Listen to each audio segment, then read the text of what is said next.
Voting order చూసుకుంటే Bigg Boss voting order week 13 అయితే వచ్చేసింది. 13th week. మీరు చాలామంది అంటారు నిఖిల్ టాప్లో ఉన్నాడు అని. నేను చెప్తుంది అన్అఫీషియల్గా ఒక సైట్ ఉంటుంది. ఆ సైట్లోనే నేను ప్రతిసారి చెక్ చేస్తాను. ఇప్పుడు చెక్ చేసుకుంటే గౌతమ్ అయితే టాప్లో ఉన్నాడు. టాప్ 2 నిఖిల్ అనుకుంటారు, నిఖిల్ అయితే కాదు. టాప్ 2 ప్రేరణ అయితే ఉంది. టాప్ 3 నిఖిల్ ఉంది. టాప్ 4 మళ్ళీ నబీల్ అనుకుంటారు, నబీల్ కాదు, ఇక్కడ అవినాష్ అయితే ఉన్నాడు. టాప్ 5 నబీల్ ఉన్నాడు.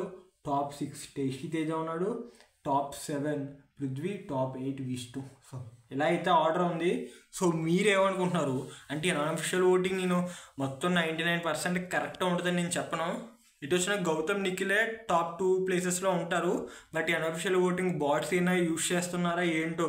ముందు వారం కూడా నమ్మకం పోయింది, ఈ వారం చూస్తుంటే అలాగే ఉంది. ప్రస్తుతం గౌతమ్కి నిఖిల్కి చాలా దెబ్బగా ఉంది ఓటింగ్. సో చూద్దాం ఎవరు విన్ అవుతారో ఏంటో. మీరేమనుకుంటున్నారో కింద కామెంట్ చేయండి. Thank you.